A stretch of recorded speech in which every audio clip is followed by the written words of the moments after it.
솔로몬의 업적. 솔로몬이 주님의 성전과 자기의 궁전을 다 짓는 데에 20해가 걸렸다. 곧이어 솔로몬은 히람에게서 얻은 성읍들도 다시 건축하여 거기에 이스라엘 자손을 살게 하였다. 솔로몬은 또 하맛소바로 가서 그 성읍을 점령하였다. 그는 또 광야에 다드모를 건축하고 모든 양곡 저장 성읍들은 하맛에다가 건축하였다. 또 윗 베토론과 아랫 베토론에 성벽을 쌓고 문들을 만들어 달고 빗장을 질러 그곳을 요새 성읍으로 만들었다. 또 솔로몬은 자기에게 속한 바알락과 양곡 저장 성읍들과 병거 주둔 성읍들과 기병 주둔 성읍들을 세웠다. 그래서 솔로몬은 예루살렘과 레바논과 그가 다스리는 모든 지역 안에 그가 계획한 모든 것을 다 만들었다. 이스라엘 자손이 아닌 헷사람과 아모리 사람과 브리스 사람과 히위 사람과 여부스 사람 가운데서 살아남은 백성이 있었다. 솔로몬은 이 사람들을 노예로 삼아 강제 노동에 동원하였다. 그들은 이스라엘 자손이 다 멸하지 않고 그 땅에 남겨둔 사람의 자손이다. 그래서 그들은 오늘날까지도 노예로 남아있다. 그러나 솔로몬은 이스라엘 사람들 가운데서는 어느 누구도 노예로 삼아 일을 시키지 않았다.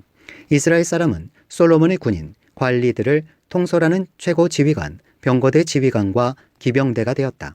솔로몬 왕의 일을 지휘한 관리 책임자들은 250명이었다. 그들은 백성을 감독하는 권한을 가진 사람들이다. 솔로몬은 바로의 딸을 다윗성에서 데려다가 그가 살 궁을 따로 세우고 그 궁에서 살게 하였다. 솔로몬은 이스라엘 왕 다윗의 궁은 주님의 궤를 모신 거룩한 곳이므로 그의 이방인 아내가 거기에서 살아서는 안 된다고 생각한 것이다. 그때의 솔로몬은 자기가 현관 앞에 세운 주님의 제단에서 주님께 번제를 드렸다. 그는 안식일과 세 달과 해마다 3번 지키는 절기인 무교절과 칠칠절과 초막절에 대하여 모세가 명령한 제사의 일과를 그대로 하였다. 솔로몬은 또 자기의 아버지 다윗이 정한 법을 쫓아 제사장들에게는 갈래를 따라 차례대로 봉사하게 하였고 레위 사람에게도 직책을 맡겨서 날마다 찬송하는 일과 제사장들을 보좌하는 일을 하게 하였다. 그는 또 문지기들에게는 갈래를 따라 여러 문을 지키게 하였다. 하나님의 사람 다윗이 명령한 그대로였다. 제사장들과 레위 사람들은 곡간 관리에 이르기까지 온갖 일에 있어서 다윗 왕이 명령한 것은 어느 것 하나도 어기지 않고 따랐다. 이렇게 주님의 성전 기초가 놓인 날부터 시작하여 그 공사가 완성되기까지 솔로몬의 모든 건축 공사가 잘 진행되었으니 주님의 성전이 비로소 완공되었다. 그때 솔로몬이 에돔 땅의 성읍인 에시온게벨 항구와 엘롯 항구로 갔더니 히람이 신하들을 시켜서 솔로몬에게 상선들을 보내고 바다에 노련한 부하들도 보냈다. 그들은 솔로몬의 부하들과 함께 오빌로 가서 거기에서 금 450달란트를 실어다가 솔로몬에게 바쳤다. 9장. 스바의 여왕이 솔로몬을 찾아오다. 스바의 여왕이 솔로몬의 명성을 듣고 여러 가지 어려운 질문으로 그를 시험하여 보려고 예루살렘으로 그를 찾아왔다. 그는 많은 수행원을 데리고 또 여러 가지 향료와 많은 금과 보석들을 낙타에 싣고 왔다. 그는 솔로몬에게 이르자 마음속에 품고 있는 온갖 것들을 다 물어보았다. 솔로몬은 여왕이 묻는 모든 물음에 척척 대답하였다. 솔로몬이 몰라서 여왕에게 대답하지 못한 것은 하나도 없었다.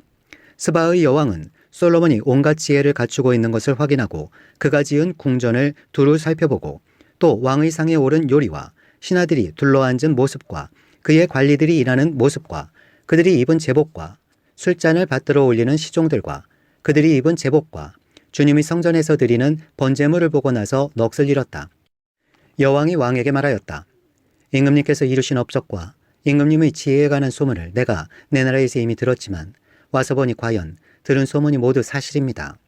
내가 여기 오기 전까지는 그 소문을 믿지 못하였는데 내 눈으로 직접 확인하고 보니 오히려 내가 들은 소문은 사실의 절반도 안 되는 것 같습니다. 임금님께서는 내가 들은 소문보다 훨씬 뛰어나신 분이십니다. 임금님의 백성은 참으로 행복한 사람들입니다. 임금님 앞에 서서 늘 임금님의 지혜를 배우는 임금님의 신하들 또한 참으로 행복하다 아니할 수 없습니다. 주 임금님의 하나님께 찬양을 돌립니다. 하나님께서는 임금님을 좋아하셔서 임금님을 그의 보좌에 앉히시고 주 하나님을 받드는 왕으로 삼으셨습니다. 임금님의 하나님께서는 이스라엘을 사랑하셔서 그들을 영원히 굳게 세우시려고 임금님을 그들 위에 왕으로 세우시고 공평과 정의로 다스리게 하셨습니다. 그런 다음에 여왕은 금 120달란트와 아주 많은 향료와 보석을 왕에게 선사하였다. 솔로몬 왕은 스바의 여왕에게서 받은 만큼 그렇게 많은 향료를 다시는 어느 누구에게서도 더 받아본 일이 없다. 히람의 일꾼들과 솔로몬의 일꾼들도 오빌에서 금을 실어왔다. 그들은 백단목과 보석도 가져왔다. 왕은 이 백단목으로 주님의 성전과 왕궁의 계단을 만들고 합창단원이 쓸 수금과 거문고를 만들었다. 이와 같은 백단목은 일찍이 유다 땅에서는 본 일이 없었다. 솔로몬 왕은 스바의 여왕이 가져온 것보다 더 많이 주었을 뿐만 아니라 여왕이 요구하는 대로 가지고 싶어하는 것은 모두 주었다.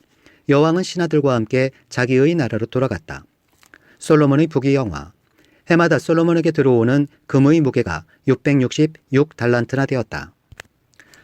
이 밖에도 관세 수입과 외국과의 무역에서 벌어들인 것이 있고 아라비아의 모든 왕들과 국내의 지방 장관들이 보내오는 금도 있었다.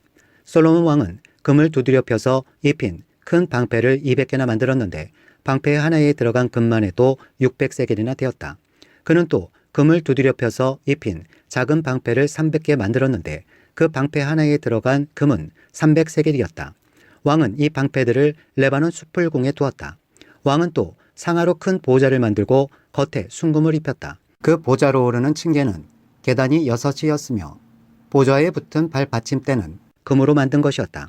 앉는 자리 양쪽에는 팔걸이가 있고 팔걸이 양 옆에는 사자상이 하나씩 서 있었다. 6개의 계단 양쪽에도 각각 6개씩 12개의 사자상이 서 있었다.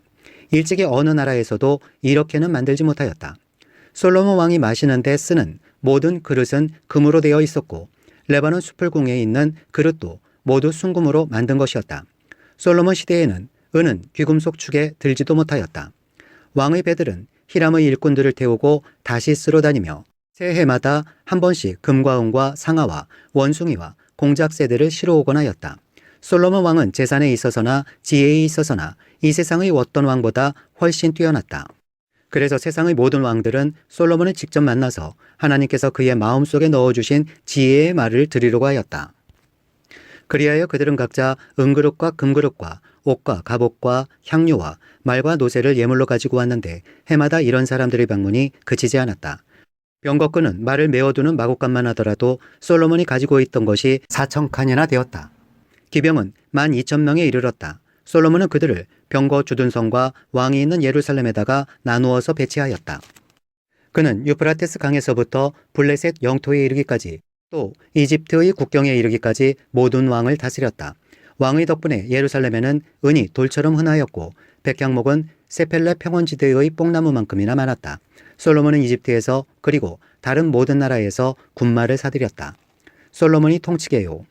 솔로몬이 나머지 행적은 처음부터 끝까지 나단 예언자의 역사책과 실로 사람 아이야의 예언서와 이또 선견자의 묵시록 곧 이또가 느바스의 아들 여로보암에 대하여 쓴 책에 기록되어 있다. 솔로몬은 예루살렘에서 40해 동안 온 이스라엘을 다스렸다. 솔로몬은 죽어서 그의 아버지 다윗의 성에 묻혔다.